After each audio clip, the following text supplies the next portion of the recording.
Good evening, ladies and gentlemen. Hello. Hello, I'm Johnny Cash. Hello. Good evening. Hi. Hello, fellow travelers in the chat. Are we there? Are we there yet? Can you hear me? Hello there. Hello there. So nice that you could join me tonight. Hello. Hi. Hello, all my little internet friends. It's so nice to meet you again. It's been a whole month since we did this last time. Mic is good. Thank you. Always good that someone is on the mic check. Mic check. How y'all doing, boys and girls? I would, of course, assume that my followers would be mainly of the female persuasion. Kidding. Joke. Little joke. How are y'all doing? Are we having a high energy, high octane night? That is what we're looking to have, at least. That's what I'm hoping we'll have. So, for those of you who are unfamiliar with what we're doing here and who we are, my name is Björn, and I'm one half of the dynamic developer duo behind a game called Haven and Hearth, which is an MMORPG. Crafting, open world, open PvP, all that jazz. So you can check that out at havenandhearth.com. And tonight I will be streaming a little bit, which I usually do once a month, or thereabouts. And what I figured we'd do tonight is we're gonna do either some, depending on what you guys are up for, we're gonna either do some modeling, or we could potentially also delve into some 2D graphics. But, I don't know, I kind of want to do some 3D first, so we're going to pop right into where I was. Namely, working on a hat. And as you can already tell, it's going to be a pretty badass hat. So, I don't know how familiar you all are with 3D modeling, but what we have here is a mesh, or several meshes. And they together will constitute an object, which we hope to eventually place on, where is he even? Our little man. The game character, as it were. So we're just going to kick it off right away by just starting doing this. Well, fall is upon us. I hope y'all are having a very good and enjoyable fall. I have, thus far, had that. It's getting chilly again. Wind is howling through the house here where I live in usually sunny Sweden. God Ganesh says, "Hi big man." Hello God Ganesh. Super Keeb says, "Hey do."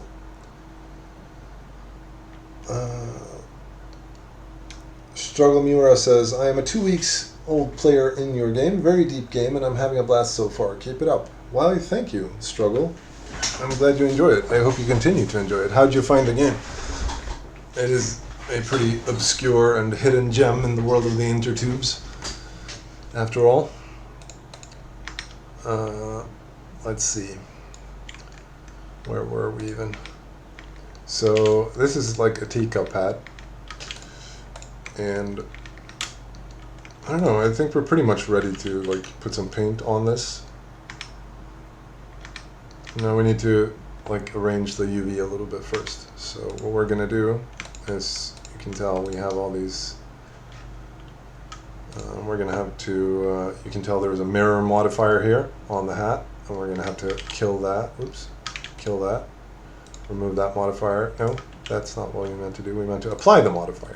Now it's no longer a modifier, but rather I'm using Blender, by the way, an old version of Blender, but Blender nevertheless.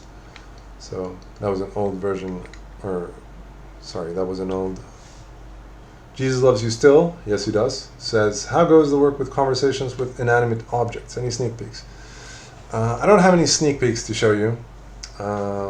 Unfortunately, that would have been fun if I had that, but it's kind of ballooned a little bit in scope in terms of there were more UI elements and such than we had originally perhaps anticipated. So it's taking a bit longer than we perhaps had hoped, but we're steaming along with it, and I think we're gonna. I mean, the main design goals there are to like give the player a bit more of a permanent relation with the quest givers, and also to give the player more influence and control over what quests he gets and what quests he or she accepts. So we're going to put an edge split modifier on this, and we're going to set it to split sharp edges on this thing. And what that does is that it breaks up the normals for these so that they don't interpolate around what should be sharp edges. And I can perhaps demonstrate the difference there. The modifier off or on is that you get these like better surfaces essentially. God Awful Lag says, well, hello there, Jorb. Hello there, everyone. Athenor asks, can you let us put hats on our tree friends, please? Let's see, can I? I don't know. Are the tree models well adapted to this new purpose that you suggest for the hats? So, I mean, anything is possible. So if we want it enough, we can do it. So as you can see, we have a mess right here. This is a mess. This is the UV maps. So what we have here are projections in 2D space of these 3D faces. And we need to clean this up so that we can paint it. So we're gonna do that, and we're gonna like find out what all of these little cutouts are, because that may not be entirely obvious. So we're just going to move them aside for now, and then we're going to puzzle them together in as tight of a fit as possible, so that we utilize as much of the 2D space here that we have available for drawing, and get as high a resolution, or as reasonable a resolution on the individual parts as is humanly possible. And some of these are obviously, and that's why we had a mirror modifier on this little hat previously, was that we want the hat to be mirrored on the what do you call it, symmetrical axis here, the x-axis as it were, so that we again utilize the 2D space there for drawing better. So we're going to start with the big pieces, and those are clearly the hats. So the hat has been split into two parts here, and I suspect it's the inner part of the hat. And as you can see, if we select the left or the right side of the hat, those match the same UV coordinates. So that's what we want. That's what we want, y'all. So we're going to select the entire hat. We're going to move these over. God Awful Lag says, in-game chess functions when? Well, cupboard chess has been a thing for a long time. Nothing prevents you, sir, from enjoying a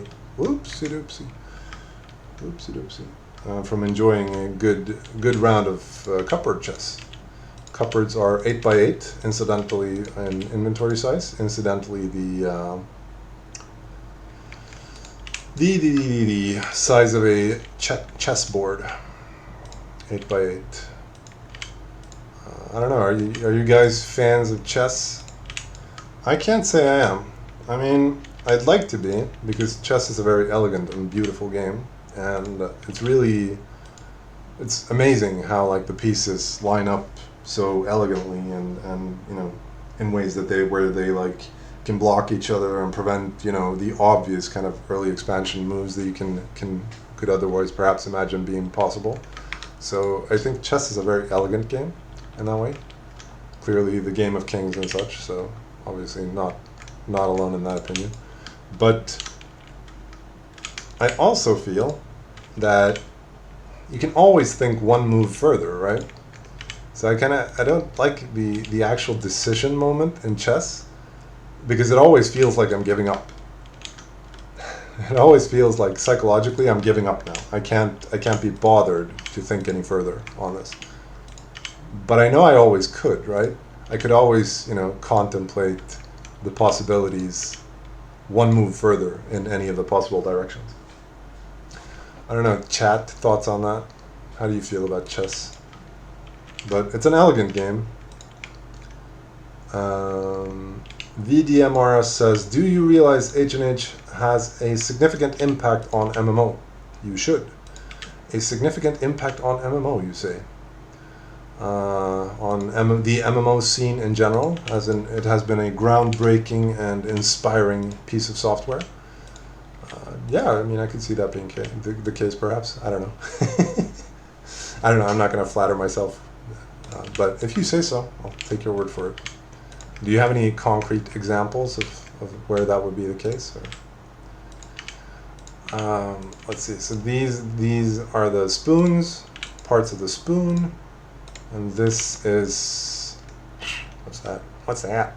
I don't even know. I don't even know. I think it may be like something on the cup, maybe? No. Cup is over there.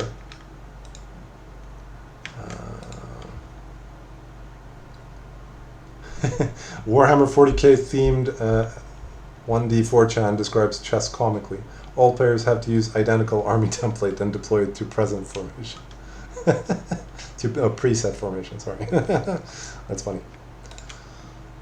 I was always, to no one's surprise, more of a Warhammer fantasy battles type of guy. Myself, back in the days. The good old days of god-awful nerdery. I played a fair bit of Warhammer fantasy battles. Like, to be perfectly honest, it was more like the general hobby, I suppose, of painting miniatures and other kind of halfway cringy stuff. But we never, because you never play a lot, because no one ever has like a painted army. Like it's always like bits and pieces of armies. So it's been my experience. I played it a bit. I played it a couple of times. It was more of an activity than actually playing the game. I was reading all the White Dwarf magazines and all that jazz. Tulisha says, Bitcraft allegedly lists Haven and Hearth on its closed beta application. Alright, that's awesome. I don't know what Bitcraft is. I saw the thread about it on the forums, but I don't really know what it is. So if anyone care to enlighten me, perhaps you could care to enlighten me, good sir, as to the more precise nature of this Bitcraft. So we're going to add a little texture. It's time for the texture. We're going to slap some texture on this thing. And we call this the Hatter's Top. So we want to call the Hatter's Top. We want to call that the Hatter's Top texture. And we want to save it like so. Did you remember to thin your paints?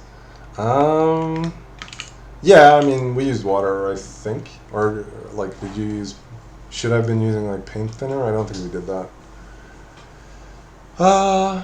GodAwfulLag says, this is the new patch hat. I haven't signed in for weeks. Well, it's a new patch hat. I don't know if it's the new patch hat, but it'll be available at some point. Whenever the big fat patch drops. So, oops. Here's the old texture for an old hat we drew. And it doesn't fit perfectly with this new hat that I'm imagining. So I'm going to go ahead and say that we should be using the Hatter's Top texture for this one. So, Harbringer Bjorn says, how many more months until we can talk to trees? I don't know, 1 maybe? I'm hoping. I do kind of want to move it to a somewhat finalized state before we release it, so that it feels like it's making enough of an impact. Tulisha says it's just if you slap paint directly from the container, you're essentially plastering the model in goo. Yeah, that's probably true. You should probably. I think I seem to recall having water. Are those paints thinnable with water? I don't recall. Let's see. Okay, so we have this set up. Now we can go to texture paint, and we can select the hat, and you can select a vertex, and then it'll select the edged off area here, or the where the boundary, the seams go in the model, or you can just select the vertex and go Control L, and it'll select the whole thing, the whole shebang. So Ethanor says, how deep is your backlog of patch hats? Not as deep as I'd like it to be. So I think I have like 2 or 3 that haven't been pushed. So Jesus Loves You Still says, how goes Loftar's work on object controlled objects? Is he still alive? He's very much still alive and still working on that. So I don't know. It's hard for me to tell really. He's making progress. I think he's working on it, but it's a kind of a big task because it's a very big task. But I don't know.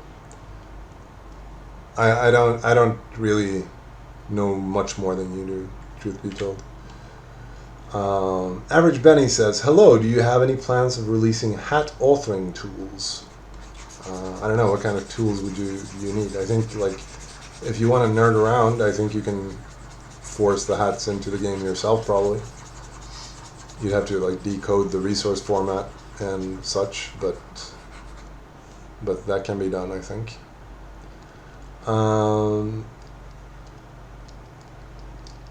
Harbinger Bjorn says, do you think any amount of more months is going to ensure that expanding and convoluting a largely unused mechanic will make it impactful? To me, it's not so much about the mechanic being unused and unwanted or whatever. I mean, if it's being unused and unwanted, or what were your words?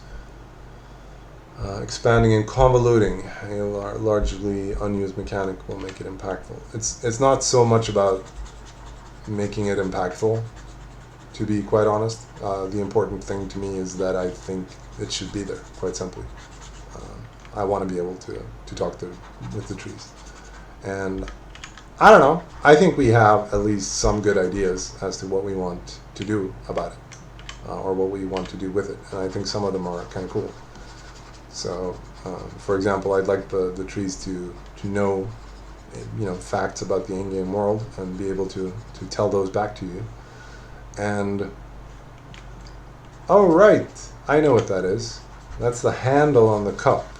Okay, that's funny, because now we made a huge mismatch here, because the handle on the cup is now using so much UV space, which is completely unmotivated, but I don't know, it doesn't matter that much. Oh god, are the trees going to start calling me a hermit slayer? That's kind of poke. Yeah, I was hoping that they would. Things like that would be fun. Calling snail hermit slayer. Well, Ethanor says, will you still be able to chop down and kill quest givers? Yes, we're not changing, I think so, at least. We haven't fully locked that in yet, perhaps, because there are several things we'd like to accomplish. We'd like to see players have a more persistent relationship with the quest givers. We'd like players to have more control over what quests they get and accept. We'd like the quest givers to... what's the third thing I was thinking about? Slipped my mind. Anyway, so there are a couple of things that we want to get done with it. We want... Yeah. So, what was the third thing? Annoying. I forget. Anywho. So now we're going to draw the spoon. Yeah, exactly. We want the credo system to be more tied into it, and generally the quest systems to be more unified is the obvious third design goal there. And so I don't know, calling it conversation system, I don't know, conversations are the first thing that we're working on, so it's a conversation system in that sense, I guess. Voodoo Dog says, when new engine, when world reset, and NFTs. I don't know. Do we need a new engine? A new engine client or server side?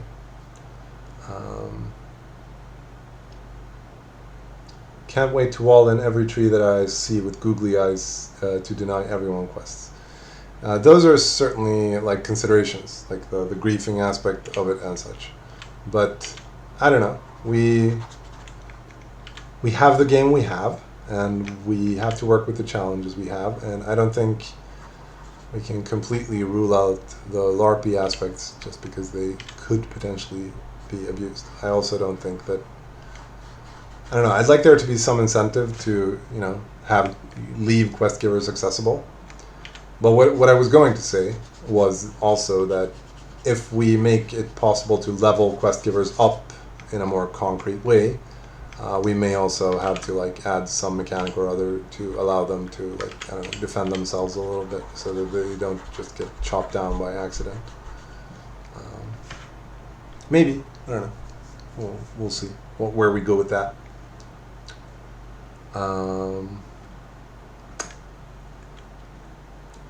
Chupacabra 8888 says, why don't you make this game in Unreal Engine 5 and sell it in Steam? Because Unreal Engine is cancer. I don't know. I actually for actuals, I installed the Unreal Engine just the other day, in fact, so I know what I'm talking about. Unreal Engine is absolute and undiluted cancer. Unreal Engine strikes me as like a glorified version of RPG Maker. Like, I get that I'm being somewhat unfair here. I get that it's like a tool that a lot of people find useful and appreciate and whatnot, and I'm not gonna shit on that completely. But when I develop a game, I don't want a huge graphical interface where I lay out little connection patterns rather than writing actual code, because that seems completely ass backwards to me.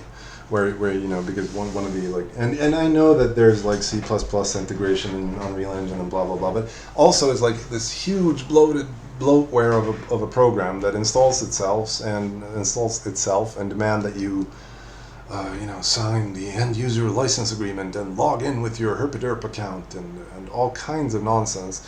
And and it also conveniently it has an in-game developers makers store where you can buy all the cool models that you can use in your game. Just slap them on in there. And I strongly have to feel that you're not going to make I don't know.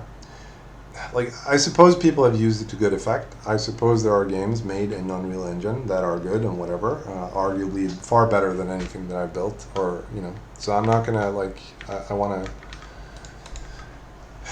I want to say this with some level of humility intact, but really I have to say that I feel strongly that Unreal Engine is not for us. We want to have our own technology, we want to have in-house tech, as it were, and I think Loftar put it well. We had a huge discussion. We actually looked at Unreal Engine together. We were both here doing development and decided to check it out. And we had a look at it, and he said something that I thought was appropriate, that when I started building my own game engines, I built them not because I thought they would be better than anyone else's, but because they would be mine and I would know how they work. Because that's also the thing, that I feel that there's a fairly steep learning curve in getting into Unreal Engine and learning its conventions and whatnot.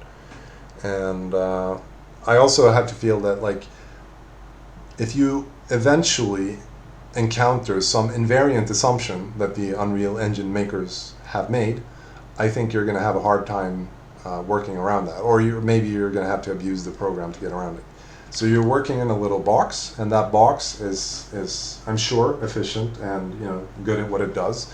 And I mean, you get a game instantly. So I mean, there is that. If you're in this if you're new at this, if you haven't developed games before, then why not use Unreal Engine? Why not give it a try?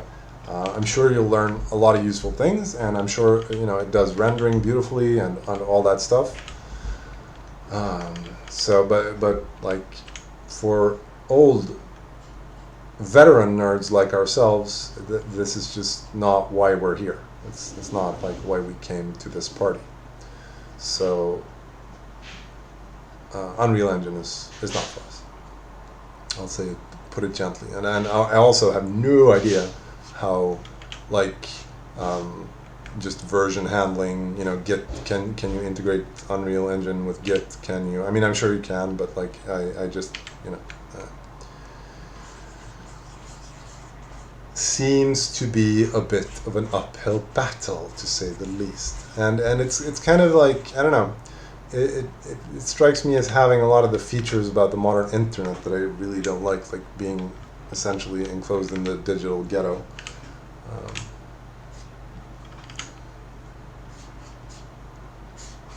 Because so we want to have our own tech. We want to do it ourselves, as it were, and so I don't see, like, if you think development is slow now, like, wait until we start using Unreal Engine.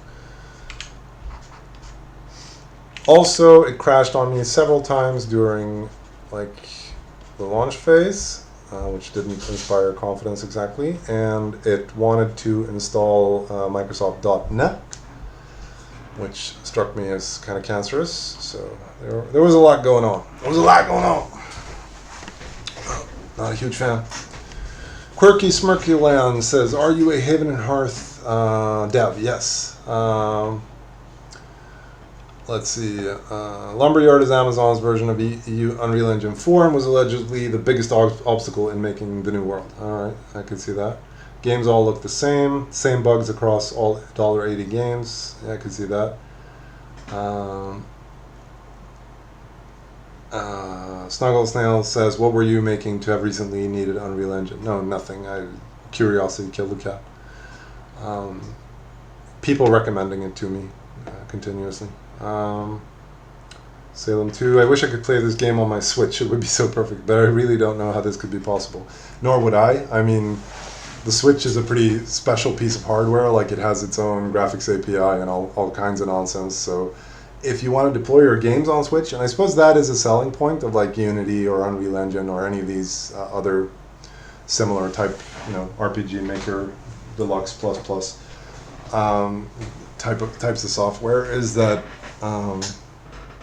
they do, I think, deploy fairly easily to all kinds of platforms, which we can't really do that. So I suppose that's a reason. So I mean, like, I don't know, if you're just in it to build a game, if that's really what your like primary focus, like you're not into it because you're interested in the tech or because you're a bit of a nerd or any of those other reasons that we have, then why not use Unreal Engine perhaps? But like, I don't know, I warn you, I think to be fair, I mean, I'm opinionated, and this is my heartfelt opinion is that I think your mileage is going to be better by just learn how to code, like just do code instead. I think you will learn more. I think you will learn more generally useful things, and I don't know, I think you're going to have more fun. So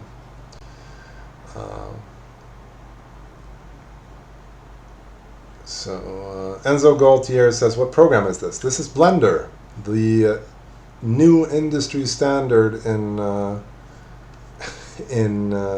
computer 3D graphics. At least I hope it will be. Blender is an open source 3D modeling program. It's been around for quite some time. We started using this way back when in like 2012, and this is a by now fairly old version of it. So we're going to save that, but it's near and dear to my heart. I tried the new one. Was it 3 point something? Let's check what this is. This is 2.79b. I mean, I say Switch, but I can play this in hand mode would be cool. Steam Deck maybe. PC Master. Yeah. Toolsha says, "I'm pretty sure you absolutely need a mouse to play H&H."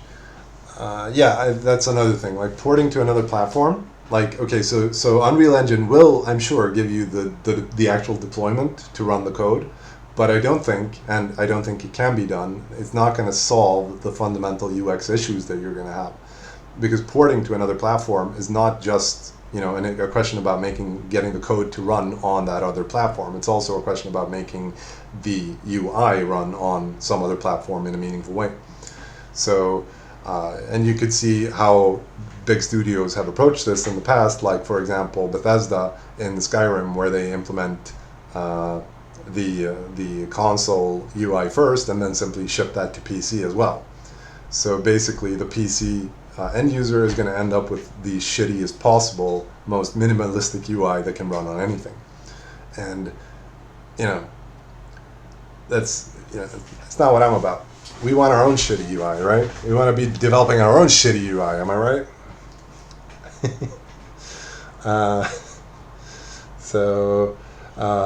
Average Benny says, "Why don't you use a more recent version of Blender?" That is a motivated question, sir. I don't have any excuses. I tried the new one, but it seemed to lack this show texture instant mode that I have on now, where you can just like switch between texture and solid model like that, like so. And I'm sure it was just me being noobish and not knowing where all the controls were and whatnot, but I don't know, can't teach an old dog new tricks, sir. It's I don't know.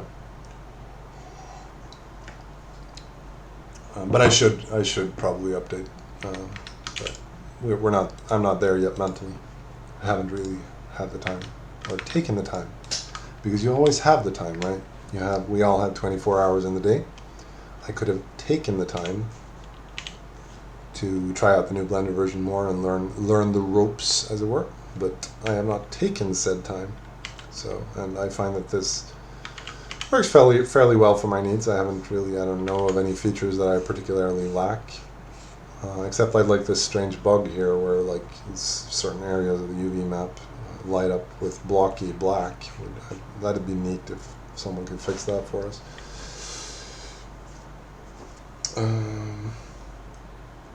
Snuggle Snail H&H says, "We use Haven on mobile already." That's awesome, Snuggle. How did you port the UI? Is it a full-blown graphical client, or is it just a bot managing little script or little app that you wrote? How do you mean you use it on mobile? Is it like a full-blown? Do you have a full-blown user interface, or how are you using it on mobile more specifically?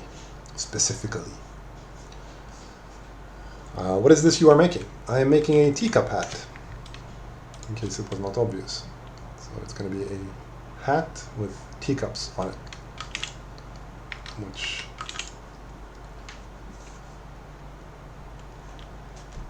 which is going to be awesome.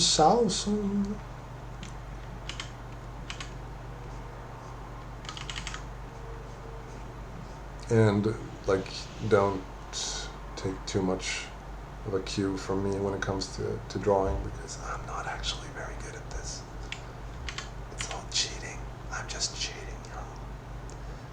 y'all.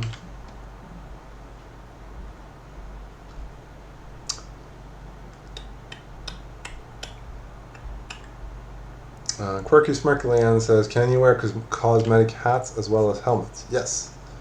There is a cosmetic slot for the hats, where you slot in over whatever else you may be wearing, which was a controversial implementation at the time, because a pretty nice feature of the pre-hat era was that people could instantly tell what you were wearing.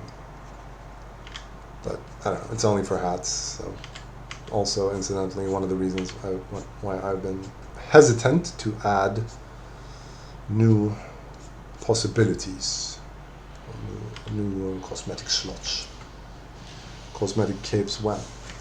So one of the topics that I thought I'd bring up tonight is the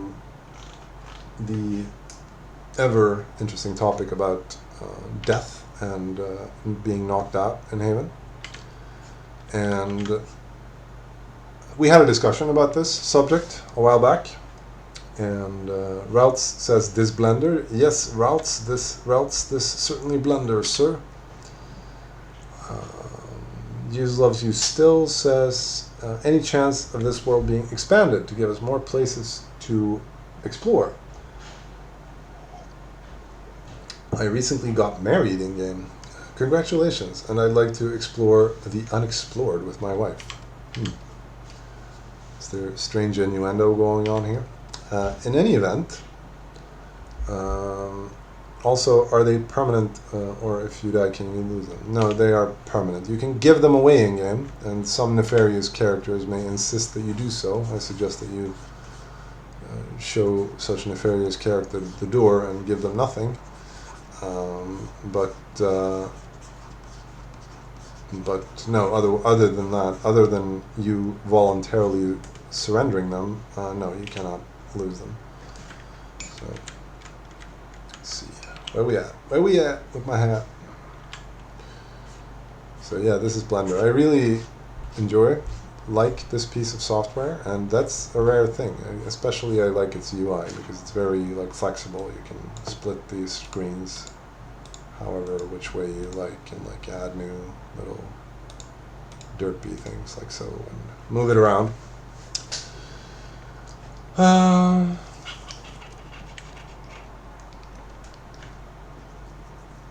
Do not negotiate with terrorists that demand your hat. No, I think that's a good, sage piece of advice there.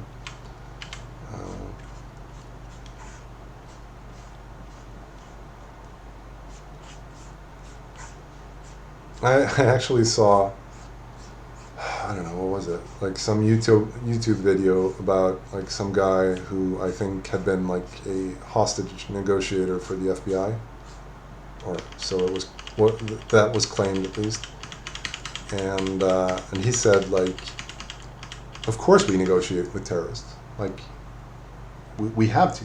Like, and he was very adamant about that it was the right thing to do, kind of to negotiate with them. Not necessarily to actually give them anything, but he like insisted that, you know, maintaining a polite conversation and you know, while being firm in your own demands and such was the right way to approach it. And I thought that sounded very reasonable, struck a chord with me. Like, I don't know that anyone is actually served by, you know, slamming the door completely and just being all mad. No reason to get mad, bruh. Never any reason to get mad, bruh. Bruh, I ain't even mad.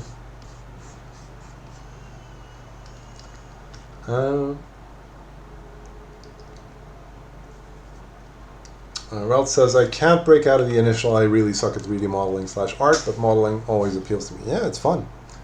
And, you know, don't let anyone get it on, sir. You can do it. Don't let anyone tell you that you cannot do it, sir. I believe in you, Ralph.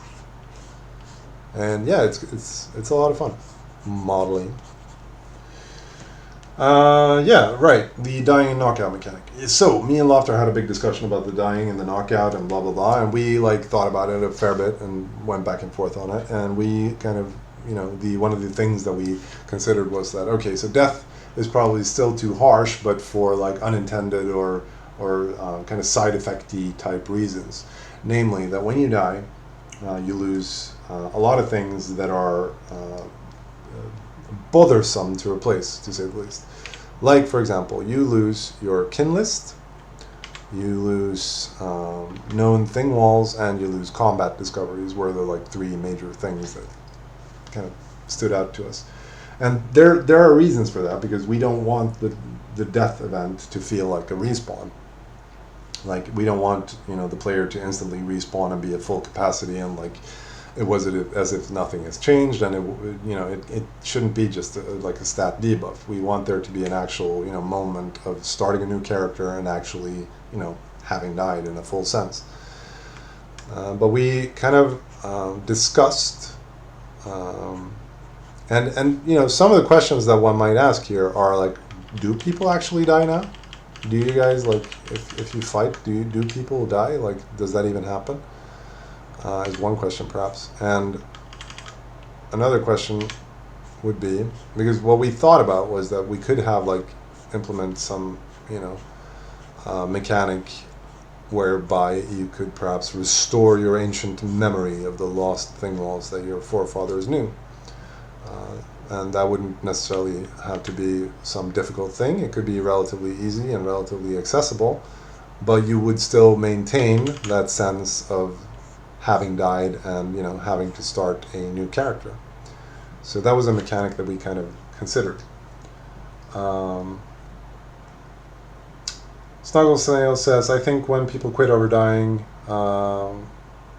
it's mostly because not because of stat loss, it's because of all of the tedious bullshit you need to do before you get to play again. Yeah, and that was kind of our analysis as well. So yeah, I suppose there are no real good arguments against the mechanic that I just outlined. I think it's probably something that should be done quite simply, because like again, we want that, you know, we do want that sense of, you know, actually having lost your character, but I do kind of also agree that the penalty in terms of all the troublesome, bothersome nonsense that you have to go through again to get back to where you were is perhaps not, you know, the greatest and most engaging gameplay ever. Plebs almost always die in combat. Big boys almost never do. Do they die to damage or do they die because they drown? Because that was one of the things that we discussed also, is that like swimming right now is way out there in terms of how dangerous it is compared to any other in-game activity. It's like the only way to like really hardcore give yourself is to swim. And maybe like with the direction that we've gone with, you know, less stat loss on death and all that, maybe swimming, you know, is arguably a little bit too harsh these days, and maybe that could be changed. I don't know how you feel about that.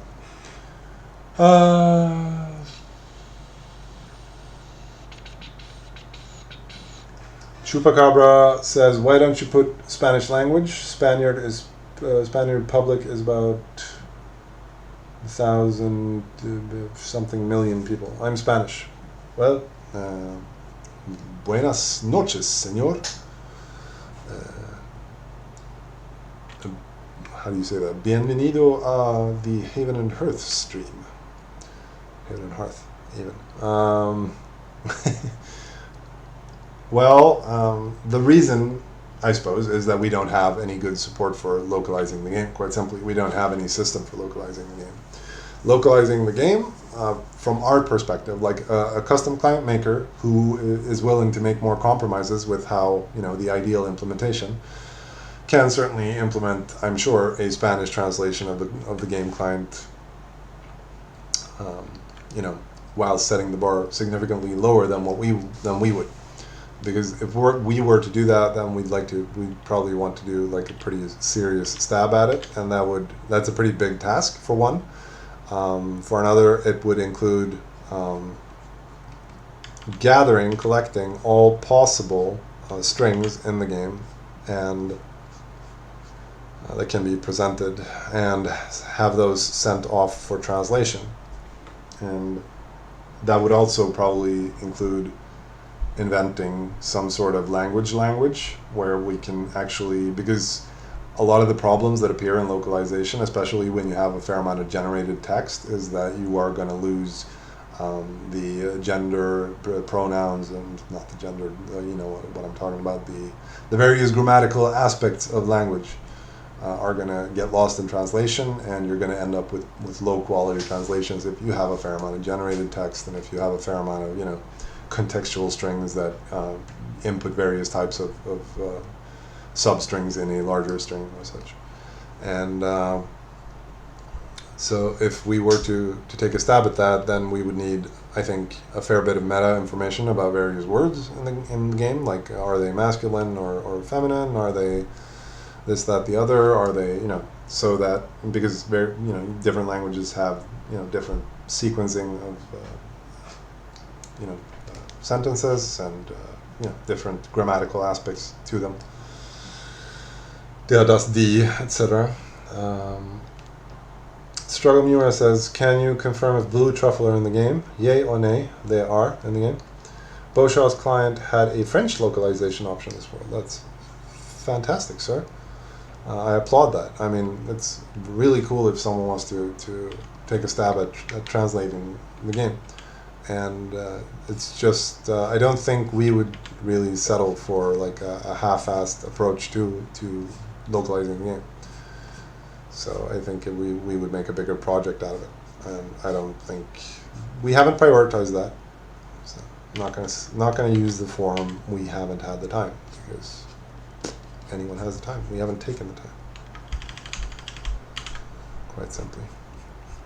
So that's pretty much the reason. It's a fairly big task, and it's also like you don't just do that once and be done with it. It's like an ongoing commitment to, you know, hire people to translate the game and blah blah blah.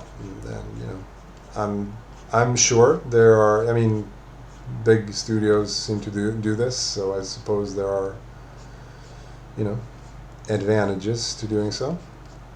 Not denying that, and you know, it would be cool, like Swedish translation. When truth be told, we should just write the whole game in Swedish, and the rest of y'all should have to learn the language of the gods to play it. Harbinger Bjorn says, "Isn't settling for half-ass implementations Haven in a nutshell?" Boom! Shots fired, sir. Shots fired. Maybe it is. Like, if that is your take on it, then I suppose, like, you could say that, but I don't know. I don't think you like full. I don't know. I don't want to make like excuses for us sucking, because we certainly do suck at times. But I don't know. We're developing on MMO on 2 people. Like, it's crazy talk, sir. Someone ran that pitch by me. I would say that is crazy talk. You need a team, dog. So I don't know if how much experience you have with computer game development, but I've worked in computer game development in several contexts, and shit takes time, you know. Good software takes time. So that is, in my experience, an unfortunate reality. Then, you know, you can always argue about how much time it should take and what is reasonable and blah blah blah. We keep on keeping on, I'll tell you that much. We've kept on keeping on for quite some time, and we're going to keep on keeping on for quite some time more. Can we talk about the noob deaths and deaths mechanics again? Yeah, we can. Like, what was your other in on? Yeah, another thing that because we also discussed the full loot. Are we pro full loot? Are we against full loot? How do we feel about full loot these days? Read the chat.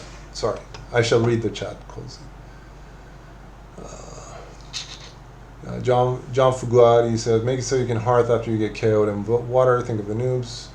Colsey says, chip damage for HHP and Murder's Rage cleave as a finisher. Most developed chars stay around 100% of HHP all times, while noobs can be sitting at 75% or less.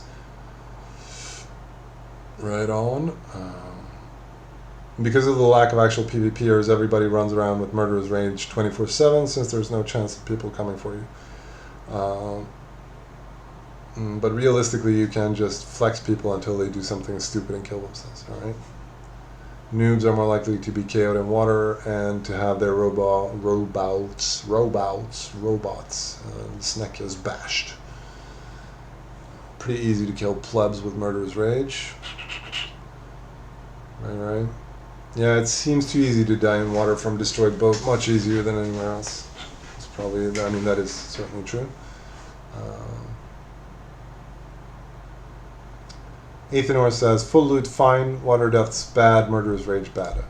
Okay, so when you lose like a PvP engagement, because I don't know, like, please feel free to correct me if you know, there's no such thing as a PvP engagement, or like, you know, if some fundamental assumption that I seem to be making is wrong, then feel entirely free to correct me. I'm very open to being corrected. But in a PvP engagement, it would seem to me as if like losing all your gear is a pretty hefty price to pay, perhaps. I know I got knocked out this world by a Polish player whose name shall remain unknown. And it was pretty early world, and I got attacked, and like I don't know, I think he had like 150 melee combat at the time, and I had like 40. we were only a couple of days in, and and what hurt me most about that engagement, because I mean eventually I got chased down and knocked out. What hurt me most was losing my gear. That, you know, I've felt the sting of that more than anything else. I mean, I didn't die to the engagement, but I got knocked out. So I don't know. Maybe, I mean, it was fine. I puddled along, I suppose, but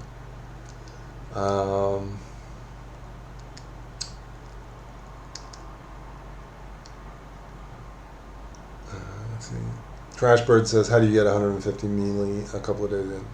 I don't know. I observed him for a fair bit afterwards, and he was like running around exploiting bears and stuff. So, but I don't think that was unreasonable per se. I mean, he was very focused on PvP, obviously, so, or on melee combat. I don't know. It just seems like there could be like an unfortunate kind of snowball side effect to PvP engagements, where like, okay, so one faction loses and they lose all their gear and whatnot, and now they suck for the next engagement. So there will not be a next engagement.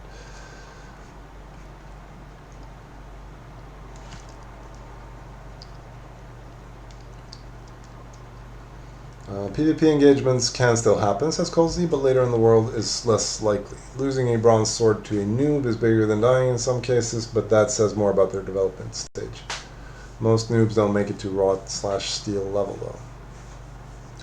Right on. Like, how would you feel about losing your, like when you go to a PvP engagement? I suppose you only bring what you can afford to lose, or how does that work? How y'all thinking about that? Because there are certainly like options that you could contemplate, like you I don't know, you get knocked out, you drop 3 things or whatever. Couldn't care about losing my gear. All right, that's good. That's good, I guess. Couldn't care about. I have cupboards of replacement gear from losing. All right, I'm glad to hear it. Congratulations on your e-riches, sir. Snuggle Snail says, if I lost 5 full gear sets in the next hour, including Phoenix, etc., I'd barely notice. No, I mean, that's, I'm sure there are people all on every,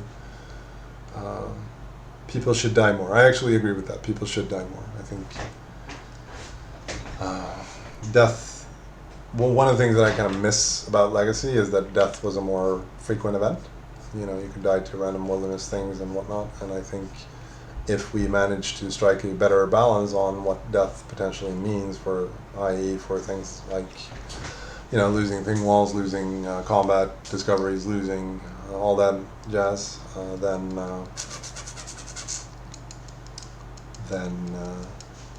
that could be a reachable goal.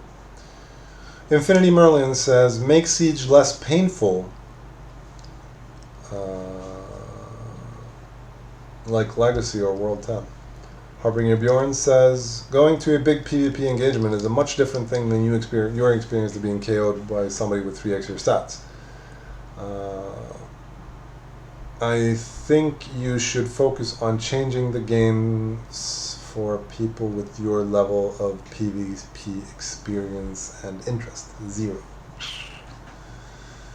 Right? Not sure what you're saying there, sir. There's too much gibberish, sir. It's too negative energy, man. SMH, bro. Shaking my head. Unarmed combat, melee combat stops mattering after a while, and the game goes for Augie's strength buff from gear. Meta late game is to just get as high of an armor class as you can. That's probably true. I've heard that said elsewhere, so I suppose that confirms my preconceived notions that armor probably matters a little bit too much, or scales poorly into the late game in terms of how good it gets.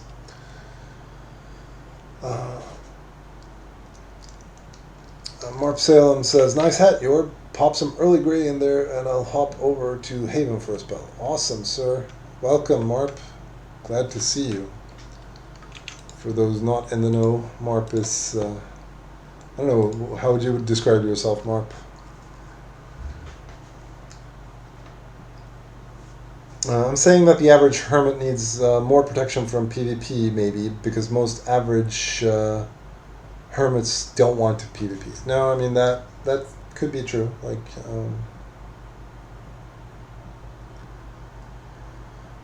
Snoggle Snail says, armor class won't be all that important next world if you leave steel swords in the retarded OP state. Okay. Marp Salem says, a vestige of an old age of the new world. That's a beautiful description, so very poetic. He is a vestige of an old age of the new world. So a friend of the stream, let's call it that.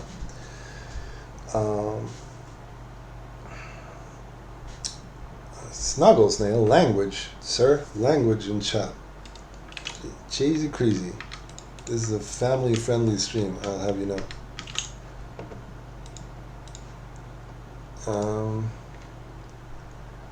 Let's see, where were we?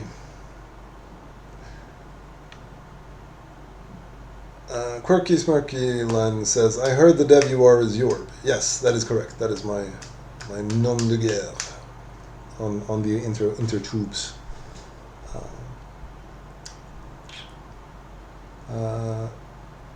I am a newer player. Any tips? I don't know. I don't know. Just play the game, have fun. Not really any. I don't know that I have any particularly sage pieces of advice to give. Maybe do Mystic as soon as possible. That's what I try to do.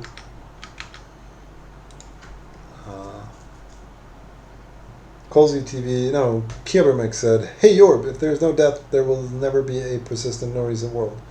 Death to aging and other natural causes when? Who loudy, sir, bringing up the controversial subject. I don't know.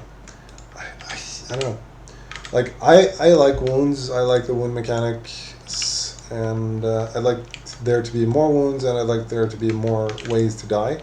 But what I kind of find is that there's a bit of an unfortunate incentive where, like, if you receive wounds that you can't heal, then you just log off and never play. So the wounds are effectively death, but only in a kind of boring way. And I don't really know if or how we can solve that. This was also one of the things that we discussed, where, you know, I'd arguably like to see, you know, various mechanics have been suggested over the years, like scars or things that give you more permanent debuffs and that cannot, you know, be healed in any, you know, reasonable way. I'm you know, not perhaps saying that they cannot ever be healed, but like things that at least take significantly longer to heal. And it need not necessarily be a debuff to your HP level. It could be a debuff to, I don't know, give you a frailty debuff of some sort to, like, make you easier to kill, but still perhaps effective, being, you know, with the ability to be effective in combat. We have at times considered stuff like that, but I don't know, it never seems like anyone actually thinks that's, you know, kind of, you know, fun. Because in theory, I kind of agree that people, you know, death, in my opinion at least, should be a more common thing. Quirky Smirky Land says, what's Mystic? Mystic is a credo that you can acquire in the game. Another popular noob killer is unequipping con plus gears like rings with gems or mammoth guards. Yeah, that is an unfortunate one. It would be nice if removing con gear would put you at a 1 HP rather than taking you below 0, because con gear is a noob trap. So the problem there is that you're not actually, you know, being dropped in HHP. I mean, you still have the wound list that you have, and the problem is that the wound list will exceed your HHP meter. So we can't really, like, oh, just drop him to 1 HHP, because then what happens to the wounds? You have the wounds you have. So if you have 500 points worth of wounds and, I don't know, 501 HHP total, and then you take off your con stuff, so you drop to 490 something, then you're gonna die. Like that, it's kind of hard for us to code around that. I mean, we've discussed this several times, and I don't really know what the. I don't think there's any like quick, easy fix to make you survive that interaction. I don't know of what the fix would be. I mean, that would effectively mean like healing or somehow incapacitating some percentage of your wounds. I mean, I suppose that could be done, like, but I don't know how do you distribute that gain that you're effectively getting, because that would be at least implicitly some sort of heal for you. I mean, it would complicate the mechanic significantly, at least. Yeah.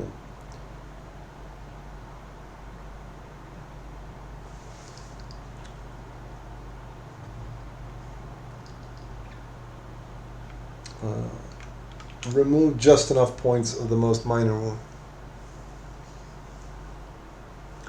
That's dangerous territory, sir. I'm not sure I like the implications of that. Like, let's say you only have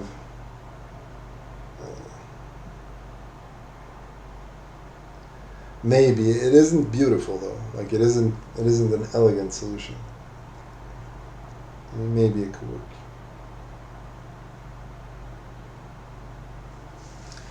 I don't know that I like that. I don't know. I'm gonna have to. Will consider. Just remove permadeath already. No, that would defeat the purpose. You can't remove permadeath. You crazy dog. You talking straight crazy right now. Out of your ass, sir. Out of your behind.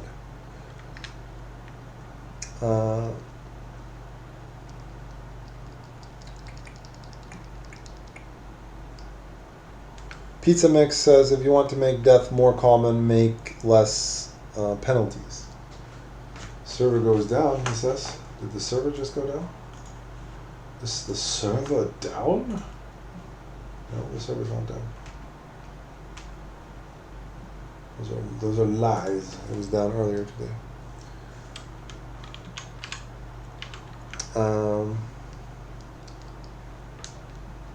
Trashbird says, are there any plans to make changes to animal taming, or are you satisfied with the way it is now? It's not the most elegant mechanic, I don't think. I'm sure it could be reworked to be better. I've had various thoughts and ideas on the subject. Like, for one, I'd like fighting the animal to be like one way, perhaps, of taming it, with more peaceful approaches to taming being possible.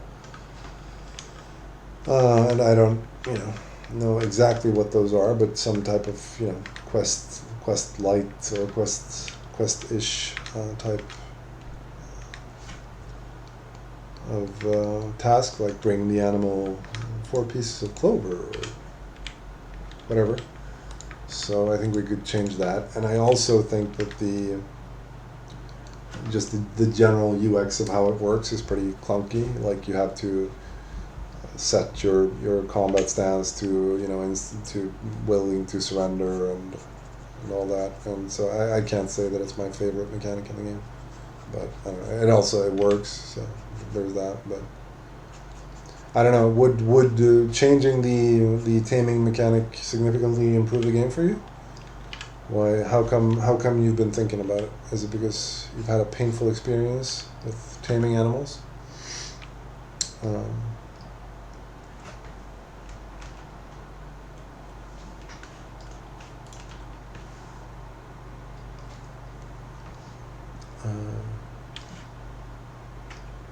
There's something funky seems to be going on with the server.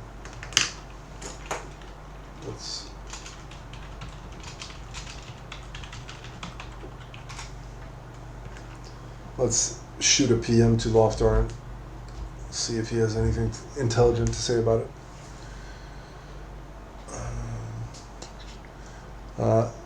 Reddit Army says, I think about it because clicking some obscure sword in the top right of my screen is dumb. Yeah, that is That is a good thing. So how should it work? Like how should taming work? What would be the ideal, most UX friendly implementation of animal taming be? What is your suggestion? It may not be out of the question that we can implement your suggestion.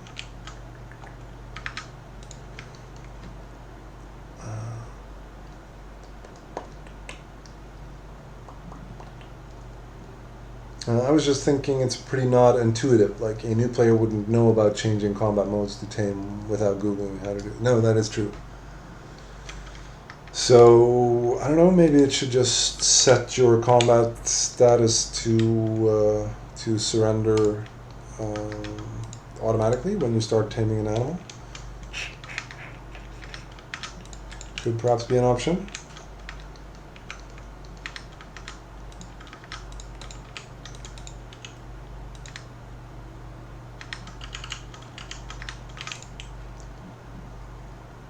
Harbinger Bjorn says, most mechanics in the game are pretty unintuitive, to be honest. A simple text box type walkthrough to all types of combat relative things would go a long way. Yeah, I mean, I agree with that, but it's the issue there with all kinds of in-game documentation, and you know, we've taken trivial stabs at implementing at least some in-game documentation. There's more of it now than there ever has been previously. So, I mean, the reason why we're kind of hesitant, because it kind of, like, it's a descriptive duplication of the code, which is, means that if we change the mechanic, we have to update the tutorial. So it adds another layer of work. So again, it's not a thing that you do once and then forget about it. It's a thing that, in my experience, having had interactions with several tutorials in various projects, or tutorial type mechanics, it's my experience that they relatively frequently during development require maintenance. So my experience has been that they are a high cost feature. And also a high cost feature without, direct game relevance. I'm not saying that it's not relevant, and I'm not saying that a good tutorial or in-game information can't be good, because it certainly can. I've had several game experiences where I've found the in-game documentation of the game to be lacking to the point where it's been bothersome. So I certainly recognize, and I could certainly see Haven suffering from this problem. But yeah, the aforementioned reasons apply, and also it's not something that we tend to think about. It's not something that comes easily top of mind to us, because we don't need that help. So that's perhaps not the best reason, but that is a descriptive reason of why we tend to leave that aside.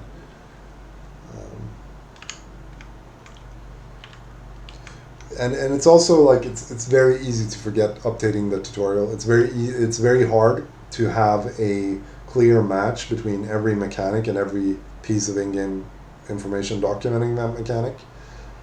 So if you change the mechanic, it's kind of easy to forget updating the various in-game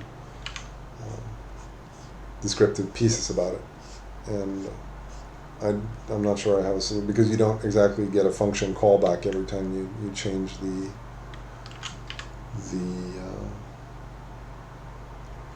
mechanic. So.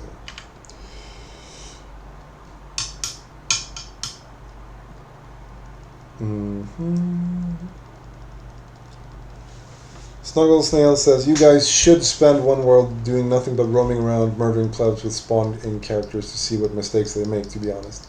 The mistakes are very consistent and probably not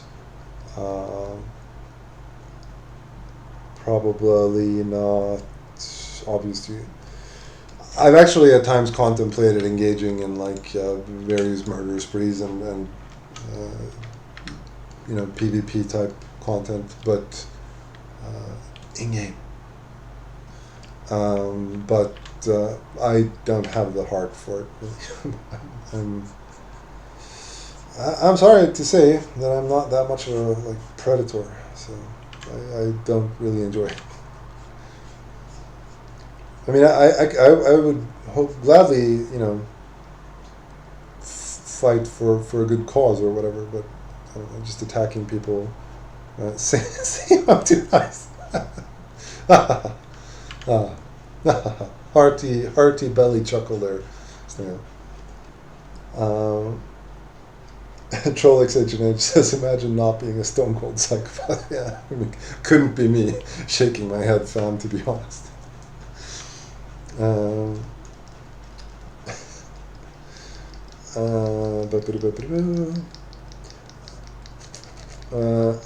Sweetara says, so then bad architecture. Are you referring to like the code architecture is bad because we aren't excited about tutorials or whatever? There's no correlation there. I mean, I'd say that the architecture is probably fine, but I don't think, I mean, this is not a problem that I think you can easily design away, because I think it is a problem of human interaction. So, I mean, a human person needs to sit down and write a human readable tutorial text. And, I mean, well, I don't know what I mean. It's not like as if you couldn't envision systems keeping track of I don't know what they would keep track of, but I don't know. Average Benny says, any way to provide item info as API or maybe just XML files so that the community can build docs from the up-to-date info? I mean, that would require exporting the information from the just in-game, very C-codey type struct definitions that they are currently contain them, or we have various. There are various function macros or whatchamacallit, so that define the various item properties, and porting that to something else, like moving that over to some API or some even an XML file would require glue code between the server and whatever you're outputting to. And if we do that, we add an entire layer of stuff that needs continual maintenance to keep the export item API up to date. And keeping the export item API up to date is not a task that I deem that we can afford. So, long-winded way of saying no. I think that would be barking up the wrong tree and working on the wrong thing. I don't think that is something we should be doing. But I understand why you want it, and in the general sense of me wanting to be a pleasing and nice character, I can say that I wish that I could provide that for you, but I don't think it is. I don't think it is a trivial task, and I mean, you could always say, but I just need this and that and the other. I just need the FEP values or the food, the XP values or whatever. The thing is that when you get those, you're going to want other things as well. So that's going to snowball, and we're going to have to maintain the glue code between the present game definitions and whatever API or XML document or what have you that you imagine.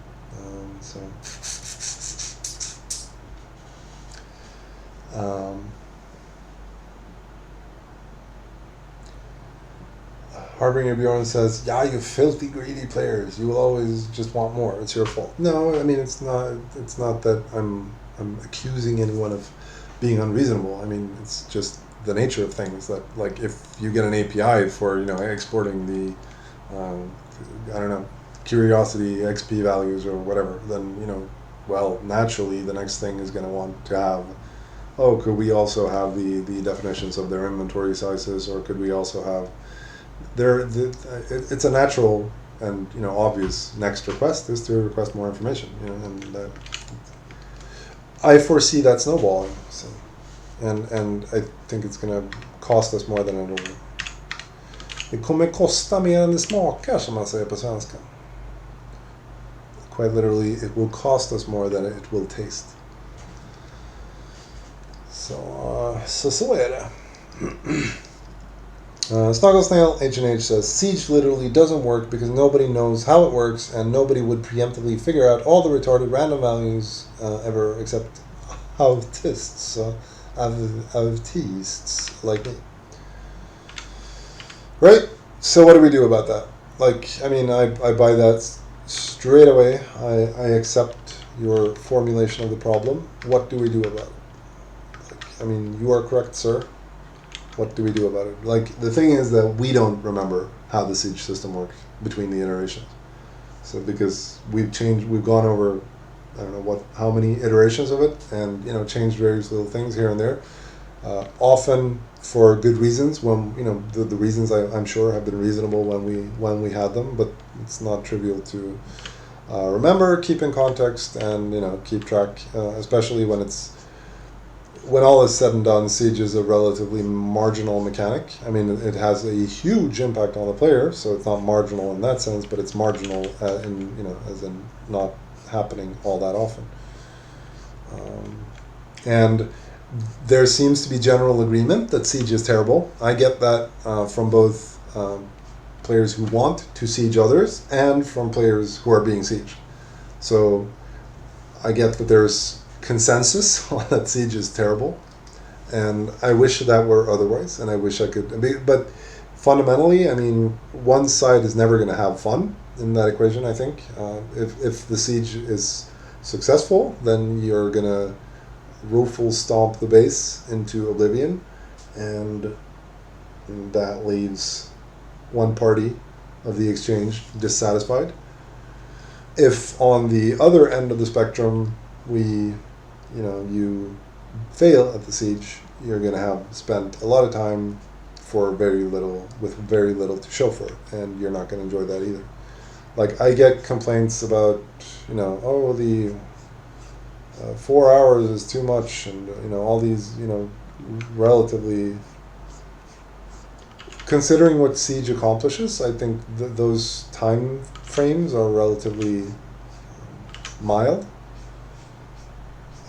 But people, for reasons that I understand, still don't like them. I mean, people don't want to babysit catapults and whatever else there may be. Snuggle Snail H&H says, Siege is fine other than people not knowing how it works. Interesting take. Care to elaborate? Like, is it like legit fine? Is it good? Is it like... Snuggle Snail H&H says, the time frames are small if it's a single wall base, but sieging my base would take literally weeks. Right? So maybe there's just a space there for base design, and you're the greatest at the game, so you win and everyone is happy, or what's the Snuggle Snail H&H says it's shit, but it can't be better. That's a defeatist take, sir. Care to elaborate? Like, is that because of the nature of the thing, or like, why can't it be better? Couldn't it be better? Couldn't it? Is there no imaginable world where siege is actually like somewhat fun for everyone involved? I mean, the destruction, I suppose, is never going to be fun, but couldn't at least the process be fun? No, maybe not. I don't know. Couldn't it? Couldn't we imagine? Imagine all the people.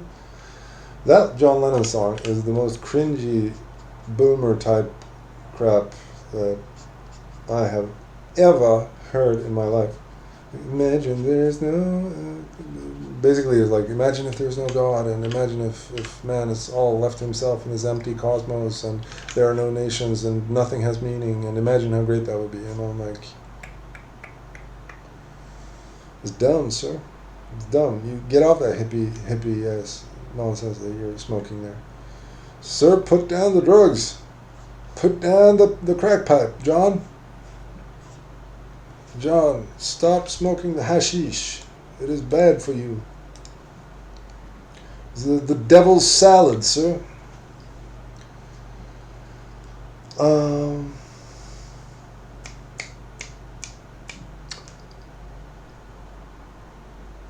If it were fun, the game, that seems very bad for the game. Or at least everybody except one group. Right. Why? I mean, elaborate again. I'm not sure. I'm not sure I follow. Why would that be bad for the game? Because one group would dominate to the exclusion of all others. Because I don't necessarily think that was always the case. Like, I don't think that was necessarily the case in Legacy, where you have more of a free form rating. You were able to essentially just smash walls. For various periods of the game, we even had like brick wall bashers who could just straight up bash brick walls and stuff like that. I mean, to be fair, I don't think we can go back to that naive kind of era, but I don't recall it being the case that. I mean, there were certainly bigger and smaller factions, but I don't know. Siege was harder in Legacy than Siege, or at least the worlds I played. Yeah, raiding was easier. Raids only really happened to inactives. Well, right. Well, I mean, that was during the time when we had, like, battering rams in Legacy, right? Because during the time when, I'm talking about the really early worlds, like world, like 1, maybe 2, then, and in those worlds, you could brick wall bash.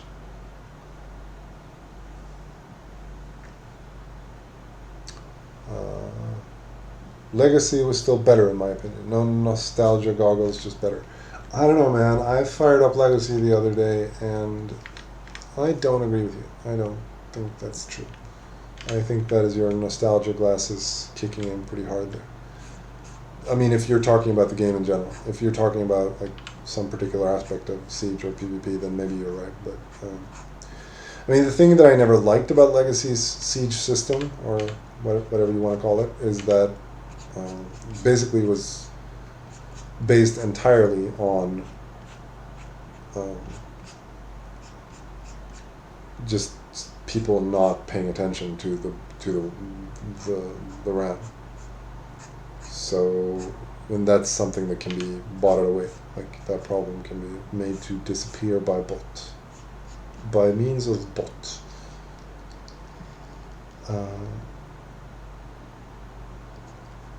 People are a lot meaner and a lot less LARPy than they used to be. I don't know, man.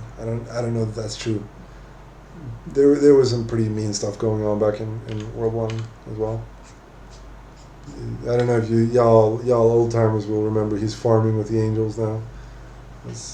Yeah, there was people. I'll have you know that H&H was inducing post-traumatic stress back in 2007-8.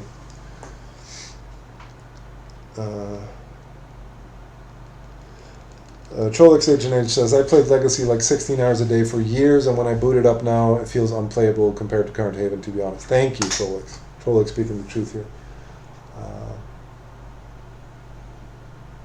Legacy Siege wasn't as common, but tracking people off Hearthfire was much more common as a result. Yeah. Yeah, I mean, yeah.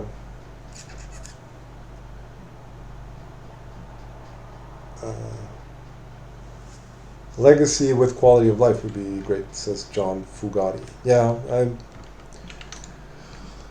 I mean, when you say legacy, is it specifically the graphics that you're after, or is it some mechanic that we've convoluted to unrecognizability that you'd like to go back to, or what is it about Legacy that still tickles your fancy, as it were?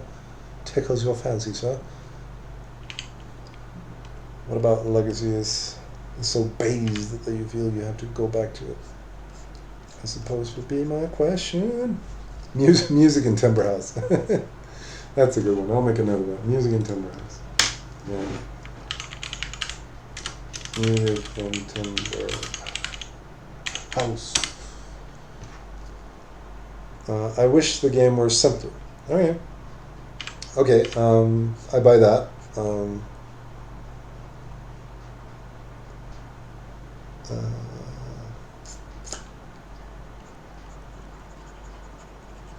The PvP system in Legacy is more fun in my opinion, but it wouldn't really work well with all the different mechanics in Haven. No, I don't. Yeah. So what was fun about that? What was fun about how can we bring the fun back? How can we?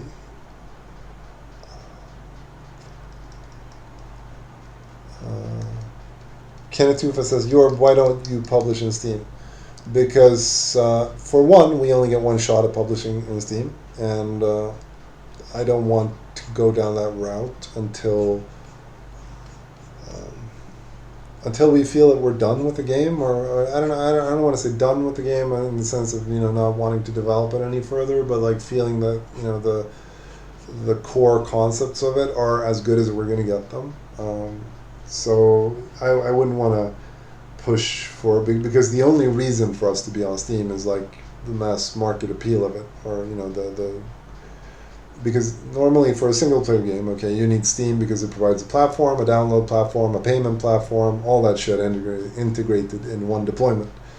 So that's the reason why a single play or the, I don't know, normal game, quote unquote, game developer would use Steam or an equivalent platform such as Epic or um, whatever else there is out there. There's like a couple of other ones as well. And we don't need that because intrinsically, as a part of what we do, we need our own servers, we need our own infrastructure, we need our own website for registration, and we need our own account maintenance. We can't rely on the Steam accounts, all that, and we wouldn't want to rely on the Steam accounts. We would never build this game with Steam being like our integrated primary platform. I mean, imagine just handing over all your data to Valve and just no, that's not that couldn't be me, sir. So we don't really need Steam in the way that a single player game would need Steam. So the reason for us to be on Steam would be the platform exposure and the like little banners that it shows to a lot of people. So it would essentially be a move dictated very much by commercial considerations rather than technical or considerations otherwise. So for that reason, I'm in no rush to be on Steam. I don't know. How do you guys feel? What's the future of Steam? Is Steam still going to be top dog? I mean, I've played a couple of games recently, and I've actually used Steam. I found myself as the years roll by, I have used it more and more.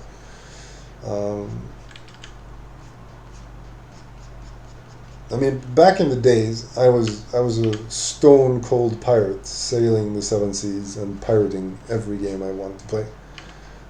Partly because I had no money. And my initial reaction when Steam hit was like, How are they going to make any money? But I realize now that the attractiveness of it is that piracy seems dumb in comparison because Steam, maintains the latest version and you're not downloading stuff off of shady websites and such. So I get it. I get the platform. I get why it's good, or why it's. I shan't call Steam good, but I'll say that it's probably I can see that it is useful to the end user. I'll put it that way. Jesus Loves You Still says, have you considered releasing Haven on Epic Game Store? It's a better version of Steam. Like, if we went down that route, I think we would make a broad deployment of the game and deploy it on all the platforms that seem even, tangentially relevant. I don't know if you know this at all. You probably don't. But way back. Let me bring you back in time, laddies. Come, sit around the fire, and Uncle shall tell you a story of the good old days when we were developing Salem. We actually did an integration of Salem with the Amazon games platform, and that was the craziest experience. That it was the dumbest, like my dumbest interaction with American corporate culture, because like every email that we sent was like forwarded way up the chain of command, and it was clear that we were like dealing with people who were like 10 layers deep in the corporate hierarchy over at Amazon HQ.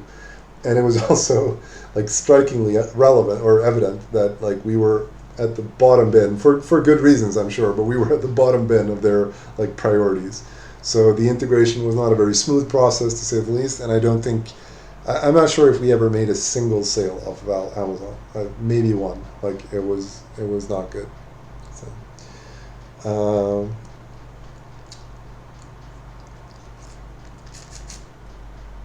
So I mean, if we went down that route, I'm sure we would deploy on multiple platforms like Epic and Steam and whatever else may be around at the time. But it's not something I'm in a rush to do. I don't think. I mean, the game is not finished, so or the game is not like it's not even like the core mechanics haven't really gelled perfectly yet, or haven't gelled to satisfaction yet. So. I mean, there are things like object-controlled objects that I consider core mechanics, and all kinds of stuff that hasn't been implemented. So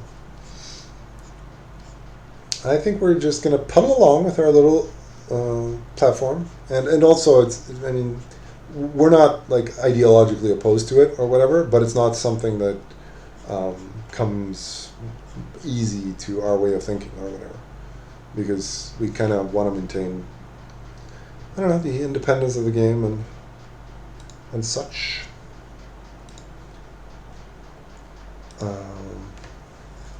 Also, says Trolix, there's a wild discussion about legacy going on here.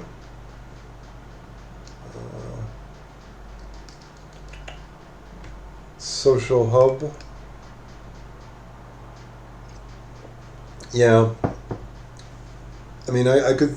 That was definitely one of the better and gooder distinguishing implementations between Salem and Haven was that Salem had a core area, and I think that worked really well for Salem. I think it was great for Salem.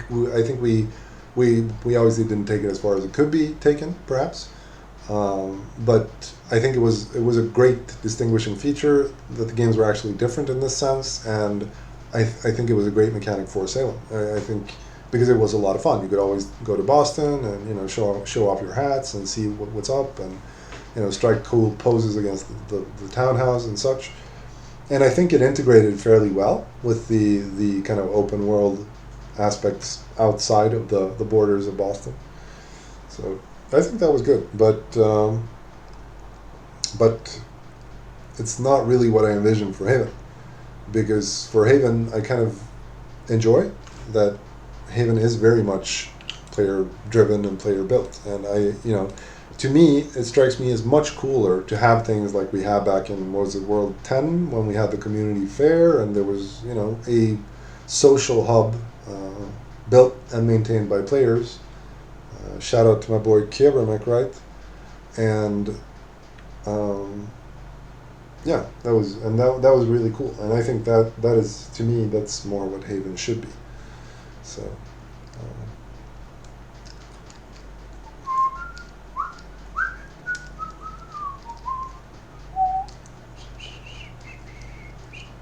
Newit says, my only real complaint about Haven, as a Salem player primarily, is the energy bar. I dislike energy. It encourages me making alts that can constantly eat, so my hunger on my main stays safe and sound. Yeah, that is a valid criticism of the energy meter, for sure. Yeah, I'm gonna make a note to discuss the energy meter with L-Dog. I call him L-Dog because he takes so many L's, if you know what I mean. That's right? Awesome, that's right. So, shots fired. Pew, pew, pew, pew, pew, pew. Discuss energy meter. Okay. Low fat. DJ Low Fat. They call him. We're gonna have a big old powwow about the energy meter. Colsey TV says World 10 had longevity mainly because of the social hub, in my opinion. Was it the social hub that did it? Like, was that? I mean, I could certainly see that being the case, because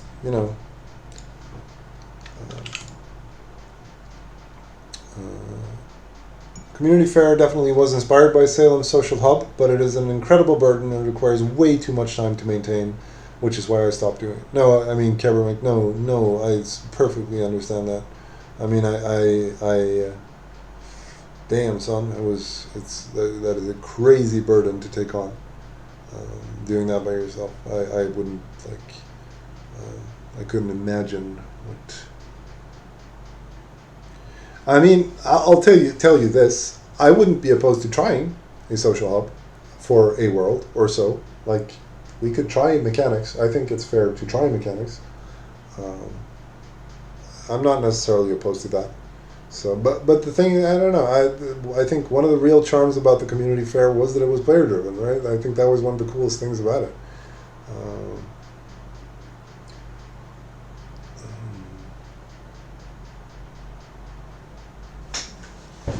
Dante Thanatos says griefers are going to grief. A social hub would need to be safe from them. Well, I think that was kind of what I think.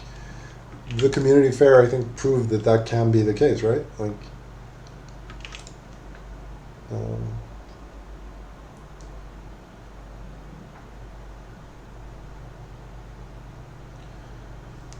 it was cool, but expecting the players to hold that up every world is unreasonable, in my opinion. Yeah, I can see that not interacting well with the world resets and such. Um,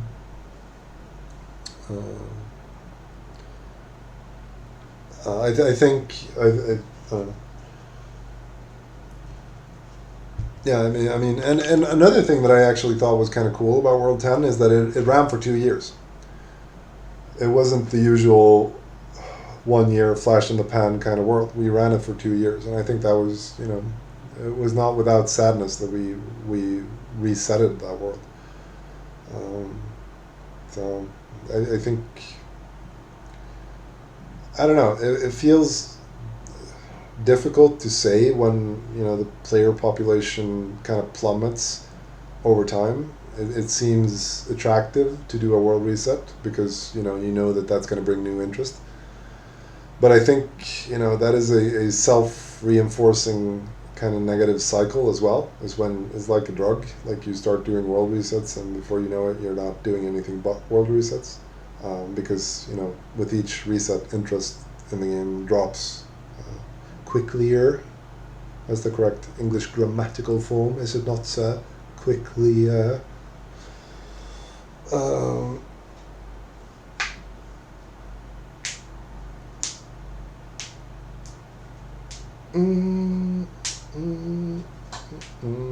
Struggle Mura says, "Will you bring back stamina clouds, tripping branches, blah blah, all that?" I don't know. I don't know. How do you feel about that, chat? Like the old when we implemented the speed buffs, there were like a whole series of other similar things, like branches you could trip on and various little landmines in the world that you could run across. How do we feel about those? Cringe or based? Was it, as the kids say?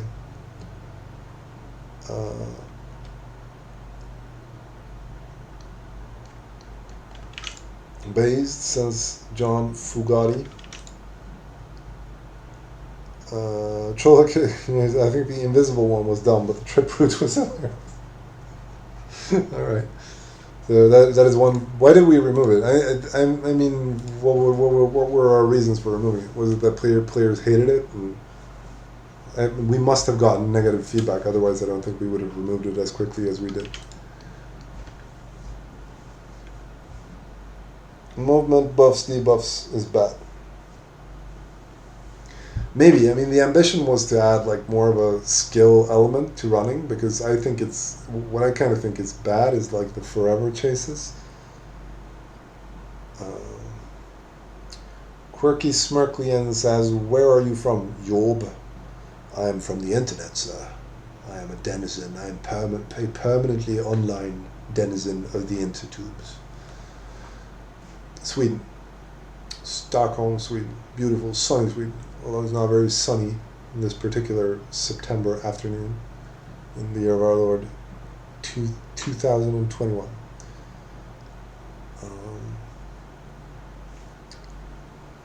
It's most glorious country known to man. The basedest country. Sweden strong. Trolloc says, "I think one big reason is that seeing them was largely stat-based, which just dunks the noobs, to be honest." Alright.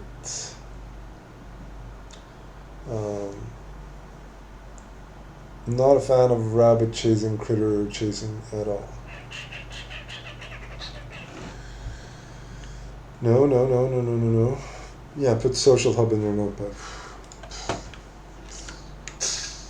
Imagine me having this discussion with Walter.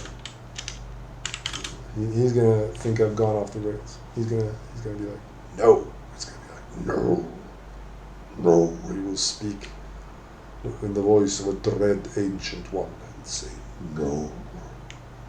You shall not pass. The social hub shall not pass. Put social hub in notepad. I just literally notepad. I made a meta note here to put it on my notepad.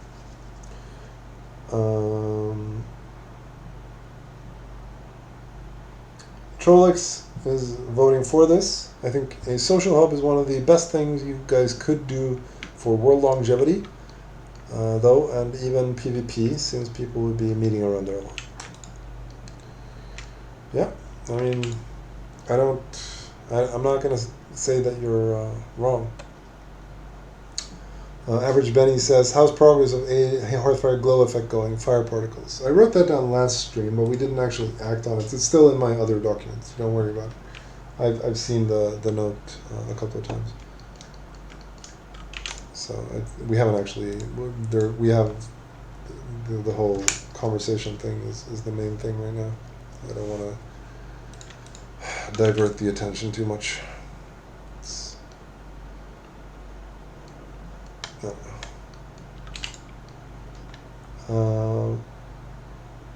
Harbinger Bjorn says world longevity is the main concern right now, and I think one of the ways you could accomplish this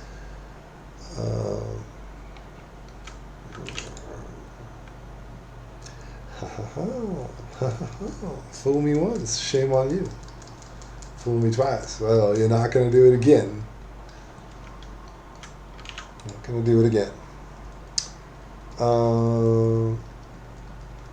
Imagine all 1K players meeting in Social Hub at World Start. It would be awesome. It would be a lag fest, I'm sure, but yeah, I think it would probably be pretty cool. I mean, that was one of the things. Like, Boston did provide good screenshot material in Salem, so it was kind of an awesome mechanic for that, from that perspective. So there's that. I'll make the best case I can for it. I'll bring it up with DJ Low Fat. I'll make the best case I can for it. We'll see where we end up.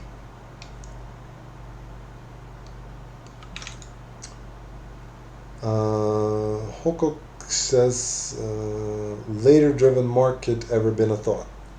Later driven market? What do you mean later driven? Like player driven? I mean, the market, to the extent that there is one, is player driven. And I mean, there have been like a couple of halfway serious marketplaces. So, there's no other type of market in this game. So it's all about the players. We all about the players here. Global chat too. Oof. We going deep on the cringe tonight, sirs, mesdames et messieurs. Monsieur. I think the plural S in French is silent, right?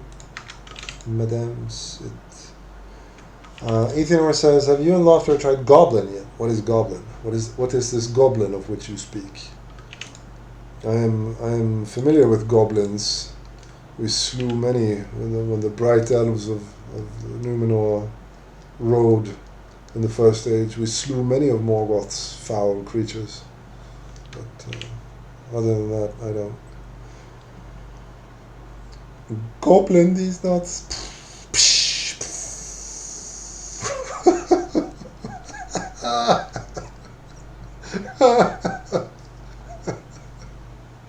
Damn, you got me, son. Goblin. That's funny. Boom! Score 1-U. I take an L. I took an L on the live stream. Oh golly, how will I ever recover? Jorb on suicide watch tonight for taking this huge L. Zonov says, quick question, what software do you use to make your models and textures? Also, I like the reference to Middle-earth. Yes. As we were discussing earlier, on the stream when we briefly mentioned the completely outrageous nerdery to which I was up in my younger years. I was also an avid reader of Mr. Tolkien's fantasy works, and I'm still kind of a huge fan. Actually, I thought a lot about that a while ago because I was watching a couple of documentaries on the software I'm using is Blender, so check Blender out. It comes warmly recommended, sir. If you do 3D graphics, anything with 3D graphics, you're going to use Blender. Maya is shit, so don't use it. Use Blender; it's much better. Take it from a pro. Take it from a pro like yours truly. I thought a lot about Tolkien and his works because think about it a little bit. Like just think about it. It's actually kind of absurd for a serious person like an upstanding Oxford professor like Mr. Tolkien to like be so balls deep into his own fantasy world that he invents these very distinct languages for it and like these vast intricate pre-mythologies of it and spins this massive ball of yarn out of figments of his own imagination. It's actually, I mean, it is somewhat cringe. I mean, it's not serious, right? It's not serious behavior. But at the same time, I mean, it's a glorious ball of yarn. You have to give him that. It's the biggest knot ever tied, but it is a glorious one. And yeah, I can see like why the literary establishment really dislikes Mr. Tolkien's work. I mean, for obvious reasons, because it's so childish in a way. But at the same time, I suppose that is the charm with them, in them. And so I've really because I reread Bilbo, and it was a very good read. It was a very enjoyable book, and Lord of the Rings, like every 4 or 5 years or so, I decide to watch the entire movie series, or reread the book. I've done that a couple of times, though it was like probably 10 years ago now. But it's usually pretty cool every time you do it. I don't know. Hawkok says, I think Albion Online did a good job with this issue, setting up black market to help keep prices stable while fluctuating. Zonov says, I noted the reference to Tolkien in the mining scale, King Under the Mountain, could tell you were a big fan. Yeah, I mean, it's pretty obvious from a lot of things in Haven, I think. And I mean, Tolkien is the grand standard of like gold standard of modern fantasy. Like everyone else, there's that famous quote by, is it Dostoevsky, I think, who said that we've all crept out from underneath Gogol's cloak, which is a short story by Gogol, the Russian author. And so Dostoevsky, I think it was, or if it was Tolstoy maybe, was kind of giving a big homage to Gogol, and in a famous quote. And I think any fantasy after Tolkien is quite obviously derivative of Tolkien. So, and it's very hard not to be, right? It's very hard to not be, because like your conception of what any of the standard tropes of fantasy are and should be is largely informed by Tolkien's work. Captain Danko says, if you make a community hub, which I greatly hope you will, please make also a way to fast travel there without huge penalties on travel weariness, etc. Otherwise, it'll be mostly empty. And a lot of people upvoting that. Also, at Village Teleport. Zented69 says, what if we could make a coronation stone, but its only purpose was to port us to the hub? Coronation stone, the teleport one.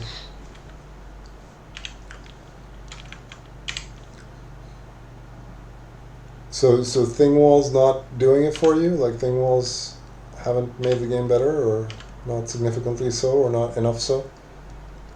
You could bring back the charter stones and porticos and put the charter stone in the social hub and allow porticos to be built anywhere, but their destination only goes to the social hub.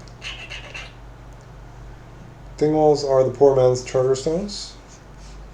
Yes, but they maintain the locality of the game, Colsey. They are an elegant implementation which is fitting for the game lore. How do you feel about my feelings when you say mean things like that?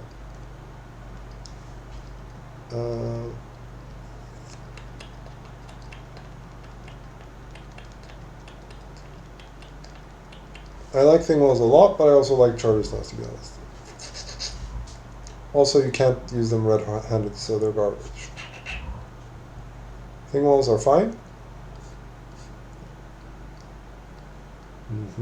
It would be convenient if travel wariness discoveries are stored per account. Ay, sir. Oof. Oof.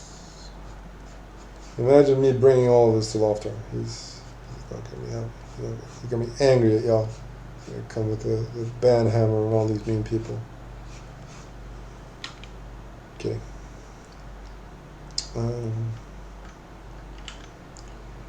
Yeah. Quirky Smartly says, when will you add dragons? I don't know, when I have a fighting system and, I don't know, general challenge system, etc., that can meaningfully make a meaningful thing out of dragons rather than just another raid, so to speak. I mean, I get that it would be a raid, like it would be, but I mean, it should be a big thing. Like a dragon should be a significant thing. Like, I'm not apodictically opposed to dragons, but I even drew one for Legacy back in the days. I'm sure I made like 3 or 4 frames of the 2D animation of the dragon. It can like stomp with its left foot. It's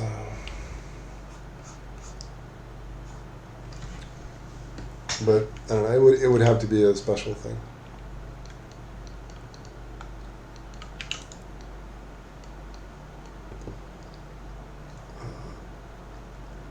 Zented69 says, is this hat going to cost more since it took you 2 hours to paint?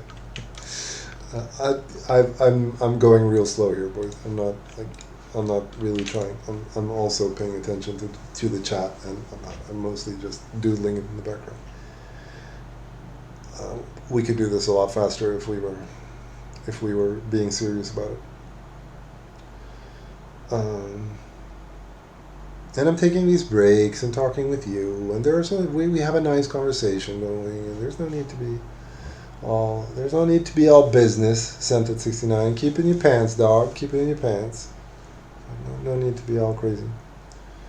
Trolix H&H says, villages too close to the ocean should risk getting wiped by a tsunami. Yes, this is true. Villages close to the ocean where Snuggle Snail lives should get wiped.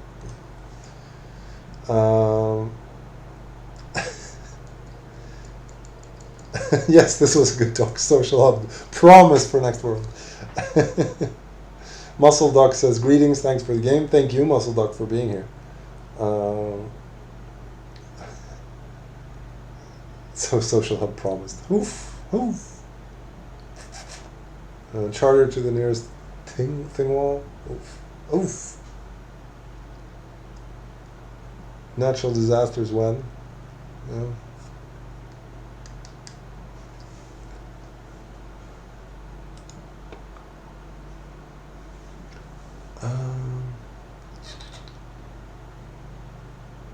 Can't use them red-handed, garbage, and these are things.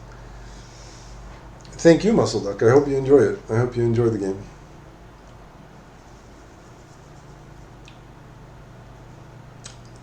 Well,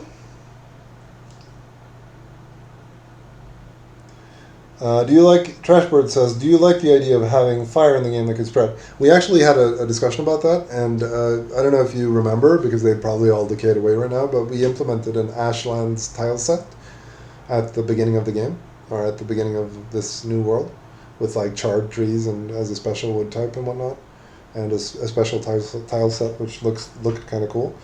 And there was an idea there that we could have forest fires, and we had various ideas on how they could work, and I'm not at all opposed to it. I think obviously we'd have to be a little bit careful with what we do there. The fire couldn't be like too dangerous, but I think, I mean, you can make it as dangerous or as non-dangerous as you like, because it could essentially be a very local burn event that mostly affects the trees unless you actively walk into the fire or something. So it need not necessarily be a very threatening feature, but and if we implemented it in a relatively mild way, at least for starters, I think it could be fun. I think it could be fun giving more of a pace to the world, and having local areas experience various more or less cataclysmic events like that could be fun.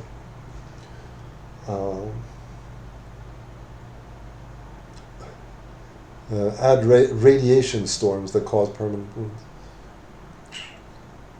Giving a man ideas here. Cozy TV says, I like the idea of lighting structures on fire, which starts a timer, 24 hours, and it burns. Using a bucket on it stops the burn. Analyze it. I don't know, man. Like, do you want to have to set up a bot script to put out all the bot fires that Snail puts on your palisade every 24 hours? Like, I don't know. There could be restrictive features to the mechanic. Not palisades, okay. Because the fire mechanic has often been suggested as a siege mechanic, where it would effectively be kind of a battering ram and you snooze, you lose kind of thing, where if you manage to torch someone's palisade or whatever, then housing maybe, yeah. Fair enough.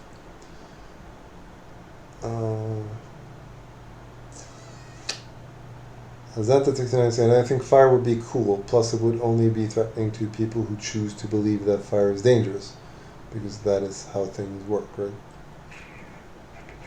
Not sure what you mean there. It's most certainly not how things work. Things have an objective nature, sir. They either are or they are not. And, yeah. Well, in any event, we are coming up on 2 hours, so on that note, I think I'm going to leave Yazal for tonight. Dante Thanatos says, could we have a midges in a jar throwable weapon? Yeah. Maybe. Wouldn't you use bees, though? That's the Zelda Link to the Past standard implementation is bee in a jar, right? I had a lot of fun. I love you guys. Jesus loves you guys. And, y'all have a very good night or day or whatever it is for you, where you are at. This is always enjoyable. I'm sorry for announcing it so late. I think I need to step up my game, and Twitch affiliate when and all that jazz. Jesus loves everyone. Zented 69. So it's not a matter of whether you do one thing or the other. Thank you all, guys. It was, again, a lot of fun. Stay safe. Be safe. Do good things in life. Go outside. Not only sit inside and playing computer games all day. You need to get some fresh air in you and lift some heavy things and eat some red meat and have fun in life. I'm going to call it a night, and I'll catch you all in the October stream. This was a lot of fun, and I thought we had a couple of good conversations, and if you have topics that you'd like to see discussed on stream, feel free to pop a comment in the forum thread beforehand. And all right, peace out, yo. Till next time. Good night.